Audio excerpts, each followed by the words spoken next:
오늘은 행복한 사람이라는 제목으로 하나님의 말씀을 살펴보겠습니다. 2021년 새해가 되면서 마음속에 일어나는 한 가지 기도 제목이 있습니다. 하나님, 올해는 우리 하늘꿈교회 모든 지체들이 행복하게 해주세요. 정말 모든 지체들이 행복했으면 좋겠습니다. 올해는 무조건 행복했으면 좋겠어요. 어떤 상황이 펼쳐져도 행복이 모든 상황을 뛰어넘게 하는 그런 능력인 것을 경험하는 한 해가 되었으면 좋겠습니다. 어떤 분들은 이 첫 주부터 행복에 대해서 얘기하면 좀 기복적이고 세속적이라고 생각할 수도 있다라는 그런 마음이 들어집니다. 진지하고 조금 더 의미 있는 뭔가를 하는 것이 좀 더 건강한 신앙생활이다라는 생각을 가지고 있기 때문일 것입니다. 하지만 성경이 말하는 진짜 신앙의 모습이 있다면 기쁨입니다. 기쁨. 그래서 복음이죠. 기쁨의 소식, 또 성령의 열매가 기쁨이 들어가 있습니다. 진지한 것도 중요하지만 그것보다 훨씬 중요한 것이 있다면 너무 기뻐서 가슴이 터질 것 같아 가지고 이 주체할 수 없는 마음을 가지는 것, 이것이 훨씬 더 중요하다라는 거죠. 그러니까 거룩한 기쁨을 누리는 것, 이것이 우리에게 있었으면 좋겠습니다. 행복이라는 찬양이 있거든요. 우리가 자주 불렀던 찬양인데요, 가사가 이렇습니다. 화려하지 않아도 정결하게 사는 삶, 가진 것이 적어도 감사하며 사는 삶, 내게 주신 작은 힘 나눠주며 사는 삶, 이것이 나의 삶의 행복이라오. 2절에 보면 눈물 날 일 많지만 기도할 수 있는 것, 억울한 일 많으나 주를 위해 참는 것, 비록 짧은 작은 삶 주 뜻대로 사는 것, 이것이 나의 삶의 행복이라오.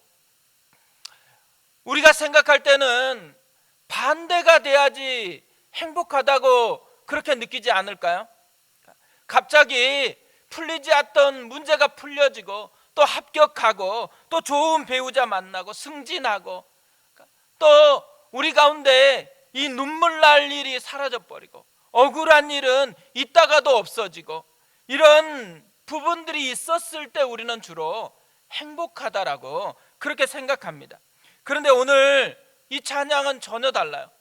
전혀 엉뚱한 상황에서 행복하다라고 그렇게 노래하고 있습니다.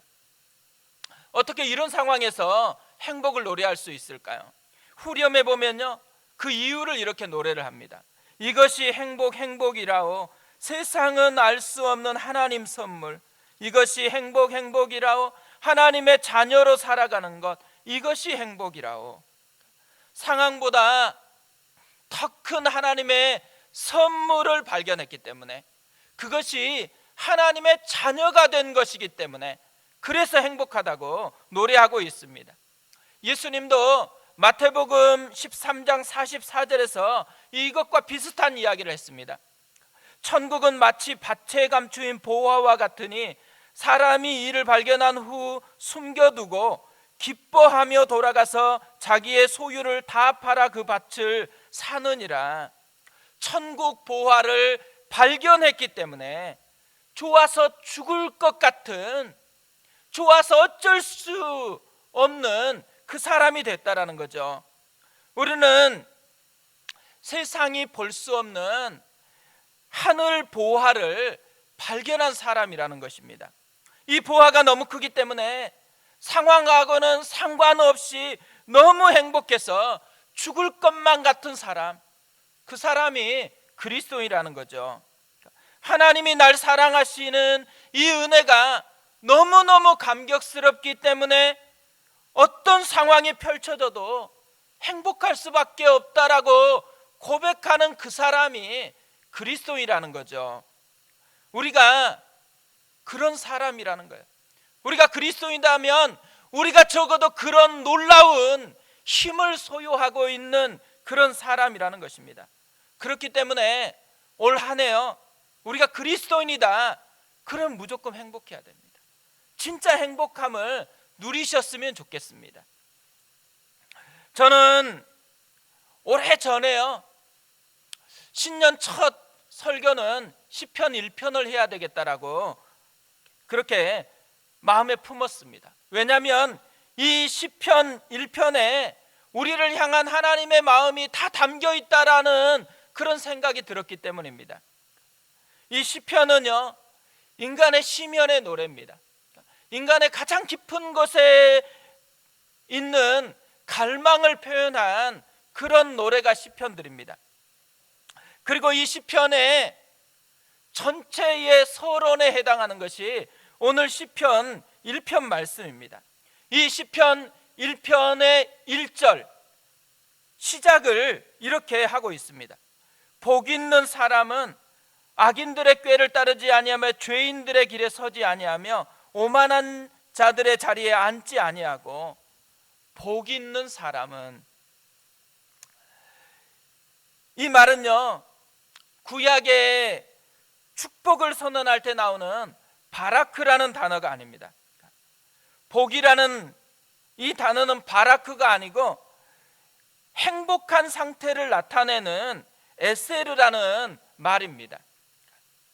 복 있는 사람은, 이것을 다시 번역하면 행복하여라 못못한 사람은, 이런 의미입니다. 그런데 놀라운 것은요, 시편의 첫 단어가 행복하여라, 행복하도다, 이런 감탄으로 시작한다라는 거예요. 뭘 의미하겠어요? 하나님은 우리가 진짜 행복하기를 원한다라는 거예요. 그리고 이 시편의 마지막인 시편 150편은 이렇게 맞춰집니다. 6절에 호흡이 있는 자마다 여호와를 찬양할지어다 할렐루야. 할렐루야가 여호와를 찬양하라는 말이거든요. 행복하여라, 이것으로 시작해가지고 찬양하라, 이것으로 맞춰집니다. 하나님께서 사람에게 기대하는 것, 사람의 마음이 어땠으면 하는 그 하나님의 갈망이 여기에 다 담겨 있다고 생각해요. 하나님은 행복으로 시작해서 찬양으로 맞춰지는 것, 그게 인간의 모습이기를 원한다라는 것이죠. 물론 이 시편의 내용을 보면요, 인생의 모든 풍랑이 다 나옵니다.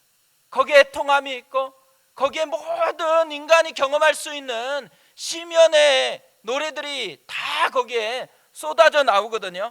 그런데요, 그 모든 혼란스러운 것, 그 모든 상황도 행복과 찬양의 그릇 속에 담겨 있다라는 것입니다. 무슨 일이 있어도 행복과 찬양으로 가득 채워지기를 원하는 것, 이것이 하나님의 마음이라는 것이죠.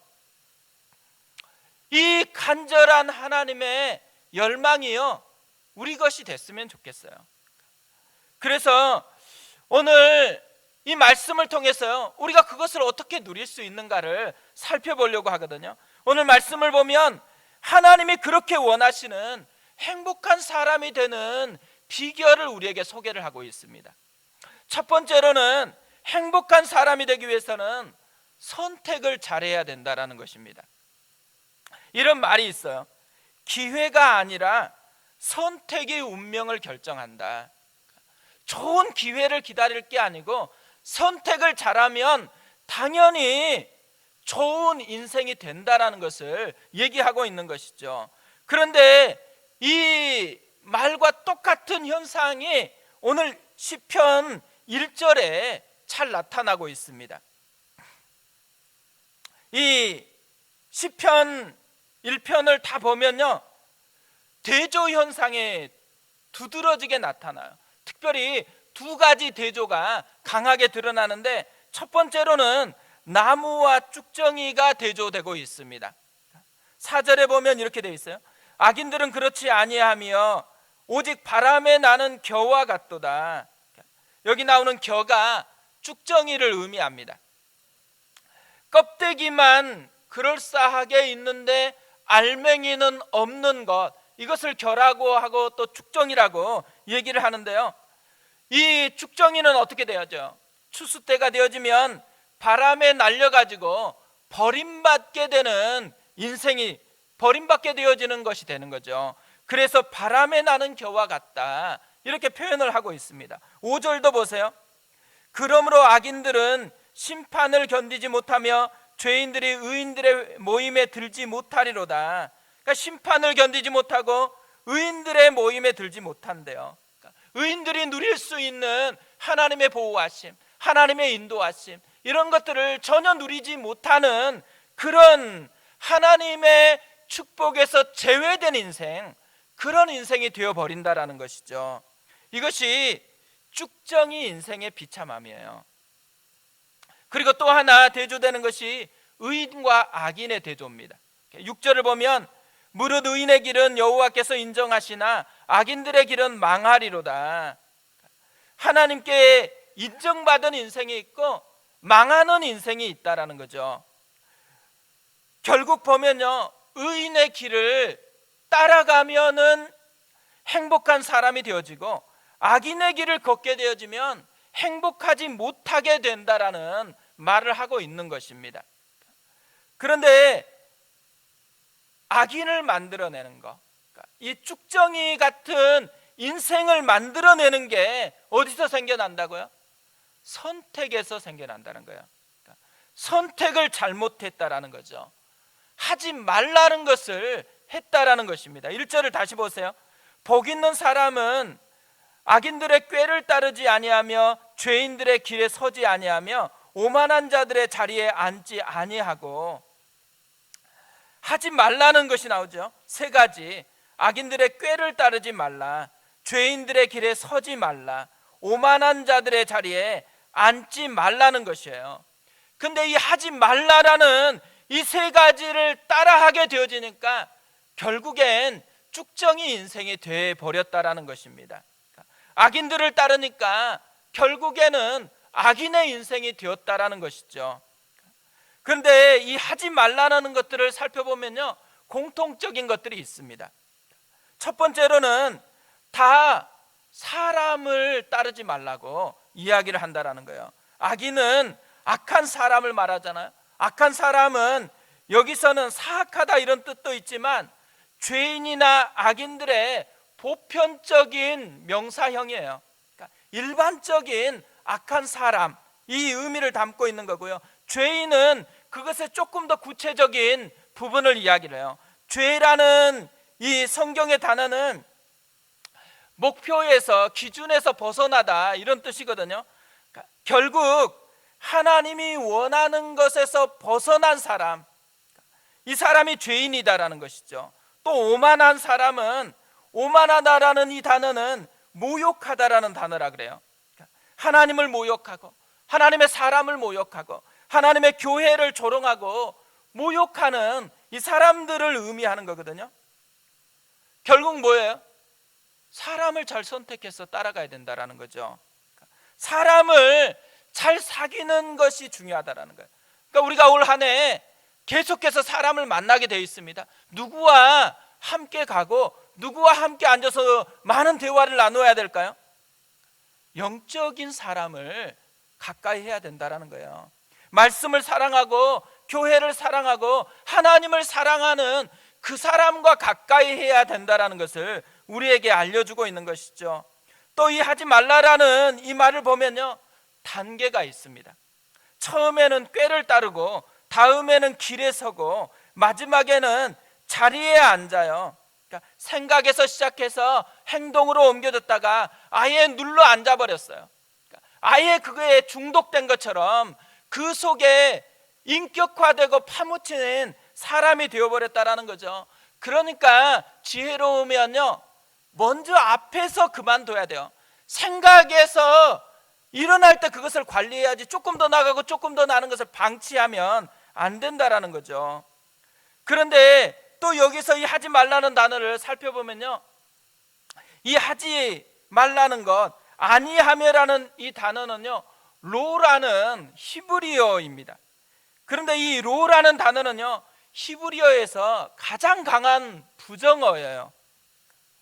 그러니까 가장 강한 부정어로 그렇게 하면 안 된다, 안 된다, 그렇게 하면 망한다, 이렇게 강하게 반복을 하고 있어요. 뭘 의미해요? 진짜 그걸 선택하면 안 된다라는 거죠. 그만큼 선택이 미치는 결과가 엄청나다라는 것을 우리에게 알려주고 있는 것입니다. 사실 우리가요, 오해하는 것 중에 하나가 뭐냐면 뭐든지 다 하나님 탓을 하는 경우가 있습니다. 하나님의 주권을 오해하기 때문에 생겨나는 일이라고 생각을 해요. 그러니까 구원은 전적으로 하나님의 주권의 영역이에요. 하나님의 사역이죠.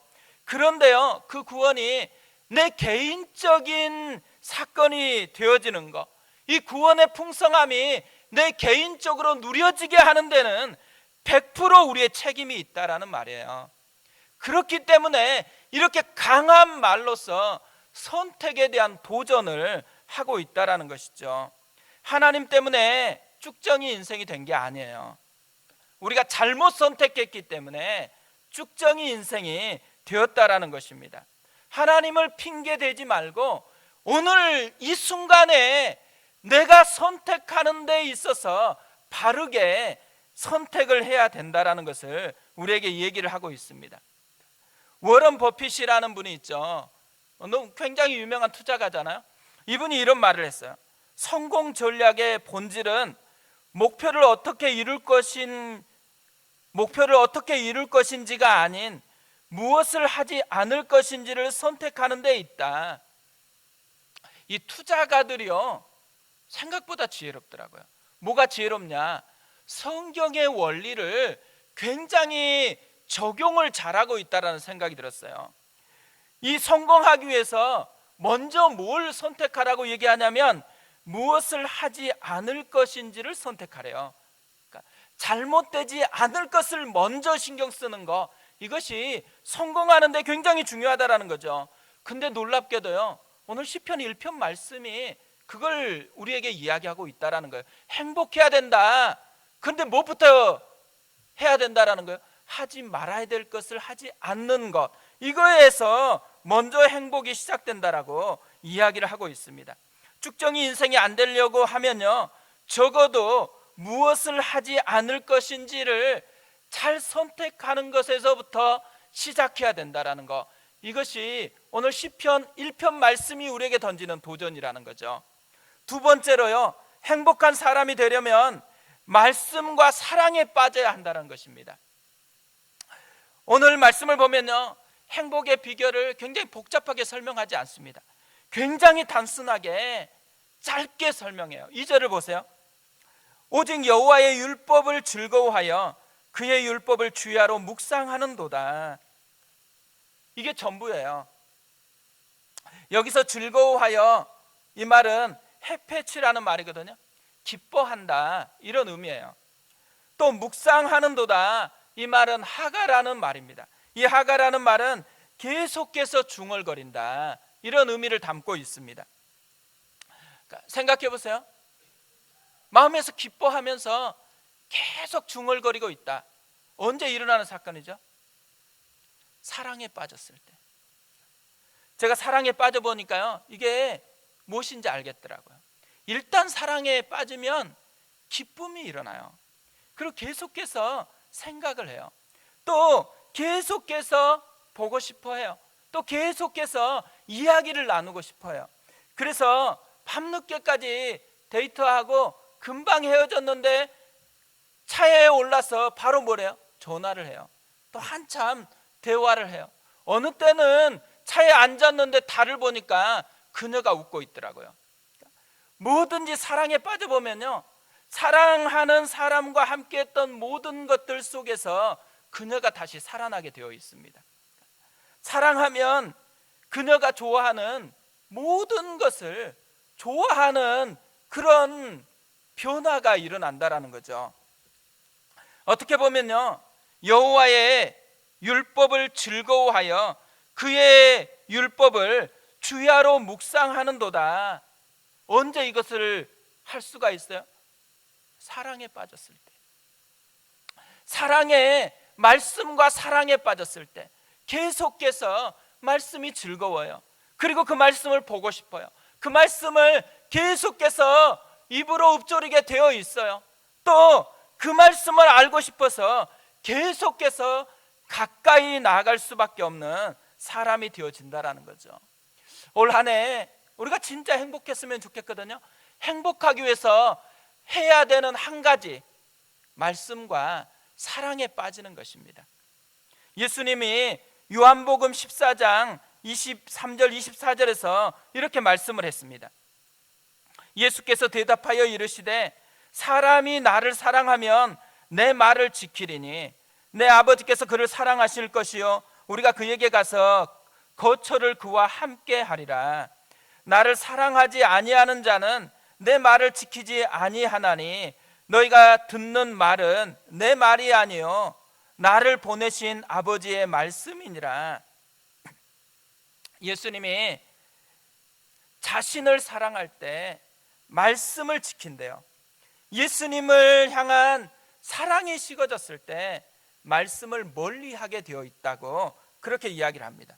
어떻게 보면요, 이건 당연한 거예요. 우리가 누군가 사랑하면요, 그 사람만 사랑하는 경우 없어요. 그 사람이 사랑하는 모든 걸 사랑해요. 그 사람이 함께하는 모든 것들, 그 사람과 관계되어 있는 모든 것을 좋아하고 사랑하게 되어 있는 것이죠. 어떻게 보면요, 말씀을 주야로 즐거워하면서 주야로 묵상한다, 이것은 하나님과 사랑에 빠졌을 때 할 수 있는, 일어날 수 있는 일이라는 것이죠. 근데 저도 그랬어요. 저만 그렇지 않고 아마 모든 사람이 이걸 경험했을 거라고 생각을 합니다. 제가 대학에서 예수님을 영접하고요, 사랑에 빠졌을 때 가장 뚜렷하게 제 안에 일어났던 변화가 말씀을 향한 태도가 바뀌는 것이었어요. 이전에는 성경 한 장 읽으려고 해도 너무너무 힘들었거든요. 그리고 읽다가 그만두고 너무너무 재미가 없어요. 그리고 읽으려고 하면 졸려요. 그런데요, 신기하게도 어느 날인가 말씀을 조금 보고 강의에 들어가야 되겠다라고 생각하면서 아침에 도서관에 갔거든요. 근데 잠깐 본다고 생각했어요. 그리고 잠깐 봤다고 생각했어요. 근데 밖에 나와봤더니만 깜깜해졌습니다. 하루 종일 말씀을 봤는데 잠깐 본 것 같은 그런 시간으로 느껴졌어요. 그때 이후부터는요, 진짜 말씀이 너무너무 궁금한 거예요. 그래서 계속해서 말씀을 찾고 또 하나님의 말씀을 쉽게 설명하는 설교를 너무너무 집중해서 귀를 기울이면서 듣기 시작한 거예요. 그러면서도 말씀을 설명하는 것이면 또 자꾸 찾아서 읽고, 그러면서 점점 더 말씀 앞으로 다가가는 거죠. 그리고 이 말씀대로 살아보고 싶은 마음이 간절하게 드는 거예요. 그래서 말씀을 살아보려고, 까먹지 않으려고 손바닥에 기록하는 거예요. 손바닥에 기록했다가 또 지워지면 또 기록했다가 또 그것 또 잘 안 되면 어느 때는 노트 한 권 펼칠 때마다 그 맨 위에다가 빈 공간에 그 말씀을, 내가 적용하고 싶은 말씀을 계속 기록하는 거예요. 말씀을 기록하고 암송하고 이런 계속해서 일들을 진행하고 있는 모습으로 제가 변화가 되어지더라고요.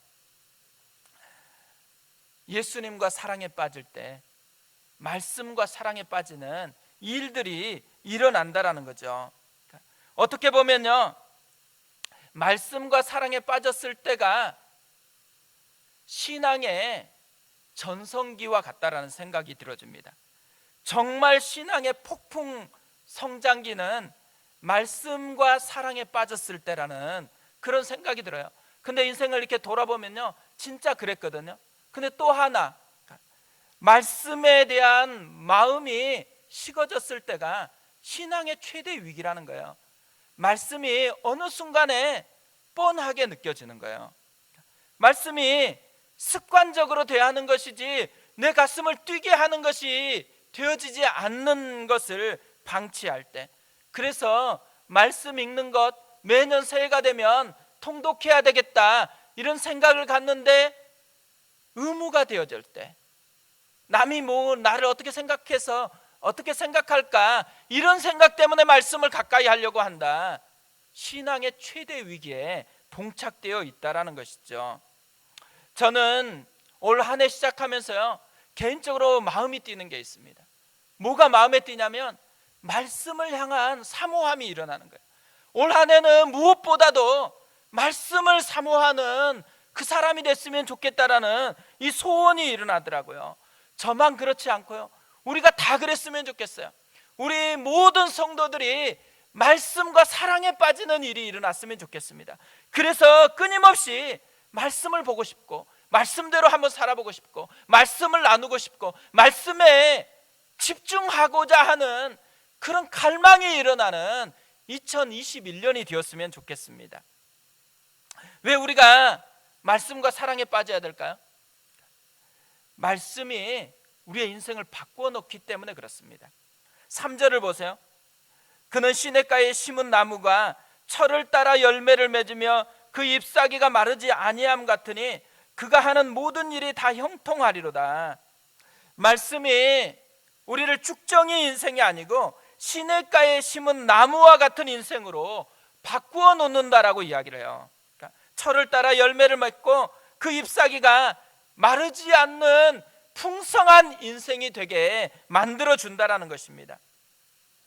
결국요, 말씀이 우리의 인격을 바꿔 놓는다라는 거예요. 그래서 끊임없이 행복 공장과 같은 그런 인격으로 바꾸어 놓는 것, 이게 말씀의 능력이라는 거죠. 또 하나요, 말씀과 사랑에 빠지게 되어지면 그가 하는 모든 일이 다 형통하리로다. 이것이 이루어진다라는 거죠. 말씀의 인도함을 받으면 적어도 잘못된 선택은 하지 않습니다. 올바른 선택을 할 수 있게 되어진다라는 거예요. 우리가 형통하다라는 이 말을 얼마나 좋아해요? 형통하는 것을 사모하잖아요. 그런데요, 형통은 좋아하고 사모하고 기다린다고 되어지는 게 아니에요. 형통은 말씀대로 살아갈 때 자연스럽게 열매 맺게 되어진다라는 것이죠. 그래서 우리가 진짜 형통을 맛보고 싶다, 그러면 무엇이든 시작할 때 말씀대로 시작하는 것입니다. 올 한 해가요, 시작할 때 말씀대로 시작을 했으면 좋겠어요. 뭔가 내가 새로운 도전을 하고 새로운 꿈을 꾸고 싶다 그러면 그 꿈에 너무 붙들려 있지 말고요, 말씀 앞에 붙들렸으면 좋겠어요. 말씀을 보고 그 말씀이 그 꿈을 지지하고 있는지, 그 말씀이 내 꿈을 이끌어가고 있는지를 살펴보아야지만 형통한 열매를 맺을 수 있느냐, 아니면 바람에 나는 겨와 같은 결과를 맺게 되느냐가 결정되어진다라는 것이죠. 그리고요, 이 말씀과 사랑에 빠지면 결국 여호와께서 인정하시는 그 사람이 되어진다고 이야기합니다. 6절을 보세요. 무릇 의인들의 길은 여호와께서 인정하시나 악인들의 길은 망하리로다. 하나님의 사람을 향한 목표가 어디 있어요? 망하는 인생이 되는 게 아니에요. 하나님이 인정하시는 그 사람이 되는 것이 하나님이 원하시는 사람을 향한 기대감입니다. 그래서 하나님께서 보호하고 또 인도하려고 그래요. 근데 뭘로 보호하고 뭘로 인도를 해요? 말씀으로. 그러니까 말씀을 따라서 살아갈 때 결과적으로는 하나님께 인정받는 열매를 맺게 되어 있다라고 이야기하는 것이죠. 이렇게 말씀에는요, 풍성함이 보장되어 있어요. 어떻게 보면요, 말씀과 사랑에 빠지지 않는 것이 인생의 가장 큰 비참한 선택을 하는 거예요. 말씀과 사랑에 빠지는 것이 인생에서 할 수 있는 가장 지혜로운 선택이라는 것을 우리에게 알려주고 있는 것이에요. 우리가 올 한 해 무엇보다도 말씀과 사랑에 빠지는 한 해가 되었으면 좋겠습니다. 그러기 위해서 쉬운 것부터 했으면 좋겠어요. 가장 쉬운 게 뭘까요? 말씀과 사랑에 빠지기 위해서 가장 쉬운 거 예배에 집중하는 것입니다. 예배는 하나님의 말씀 앞에 서는 시간이잖아요. 우리가 마음으로 드리는 예배를 지금 계속해서 하고 있습니다. 저는 이 마음으로 드리는 기도 내용들을 보면서 되게 감동을 받아요. 하나님의 말씀이 사람의 심령 속에 어떻게 작용하고 있는지, 심령을 어떻게 바꾸고 있는지를 그대로 보여주고 있기 때문에 그래요. 또 이 부분들을 함께 공유하다 보니까요, 내가 생각하지 못했던 것까지도 다시 도전을 받고 하나님 앞에 나도 저렇게 해야 되겠다라는 그런 생각을 갖게 해줍니다. 우리가 올 한 해 계속해서 이 마음으로 드리는 예배를 진행할 거거든요. 좀 더 많은 분들이 적극적으로 참여했으면 좋겠어요. 그리고 좀 더 그냥 여기에서 끝마치지 않고 이게 삶으로 연결됐으면 좋겠어요. 그래서 말씀이 인생이 되어지는, 말씀이 인격이 되어지는 그 은혜가 우리에게 일어났으면 좋겠어요. 또 하나, 미라클 모닝, 올해 야심차게 시작합니다. 이 미라클 모닝을 매일매일 했으면 좋겠어요. 이 미라클 모닝의 핵심이 뭐냐면 말씀으로 하나님 앞에 나아가자라는 거예요. 그래서 매일 성경 홈페이지를 연결시켜 놓았습니다. 매일 성경 홈페이지에 들어가셔서 매일매일 하나님께서 우리에게 주시는 말씀이 무엇인지를 경험하고 그 하나님께 붙들려서 하루하루가 진행되어졌으면 좋겠어요. 이걸 돕기 위해서 이번 주 수요 예배부터는 누가복음 본문으로 매일 성경 말씀으로 말씀을 전하게 되어집니다. 더 수요 예배에 많은 분들 참여해서 하나님의 말씀의 은혜에 더 깊이 붙들렸으면 좋겠습니다. 어제 이 매일 성경 말씀으로 묵상하다가요, 올 한 해 진짜 본받았으면 좋겠다고 생각하는 모델 한 분을 제가 발견했습니다. 예수님의 어머니 마리아입니다. 천사들이 나타나서 마리아에게 이렇게 얘기를 하죠. 누가복음 1장 37절입니다. 대저 하나님의 모든 말씀은 능하지 못하심이 없느니라. 그러자 마리아가 38절에 이렇게 고백을 해요. 마리아가 이르되 주의 여종이오니 말씀대로 내게 이루어지이다 하매 천사가 떠나가니라. 그리고요, 이 마리아가 엘리사벳을 만나요. 근데 엘리사벳이요, 마리아를 향해서 45절에 이렇게 인정을 해줍니다. 주께서 하신 말씀이 반드시 이루어지리라고 믿은 그 여자에게 복이 있도다. 말씀이 이루어진다고 믿고 그 말씀의 승부를 건 그 사람에게 복이 있다고 그렇게 얘기를 해요.